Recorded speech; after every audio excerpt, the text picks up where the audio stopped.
ಫಾರೂಕ್ ಅಬ್ದುಲ್ಲಾ ಅವರ ಮೇಲೆ ಭೀಕರ ಹತ್ಯೆ ಯತ್ನ. ಮದುವೆ ಸಮಾರಂಭದಲ್ಲಿ ಕೂದಲೆಳೆ ಅಂತರದಲ್ಲಿ ಪ್ರಾಣಾಪಾಯದಿಂದ ಪಾರು.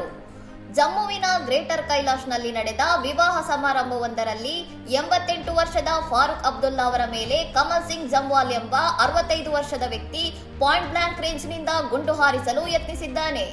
ZNSG ಭದ್ರತೆಯಲ್ಲಿದ್ದ ಅಬ್ದುಲ್ಲಾ ಅವರತ್ತ ದಾಳಿಕೋರ ಗುರಿಯಿಟ್ಟಾಗ ತಕ್ಷಣ ಕಾರ್ಯಪ್ರವೃತ್ತರಾದ ಭದ್ರತಾ ಸಿಬ್ಬಂದಿ ಆತನನ್ನು ತಳ್ಳಿದ್ದರಿಂದ ಅನಾಹುತವೊಂದು ತಪ್ಪಿದೆ. ಘಟನೆಯ ನಂತರ ಸ್ಥಳೀಯರು ದಾಳಿಕೋರರನ್ನು ಹಿಡಿದು ಥಳಿಸಿದ್ದು ಪೊಲೀಸರು ಆತನನ್ನು ವಶಕ್ಕೆ ಪಡೆದಿದ್ದಾರೆ.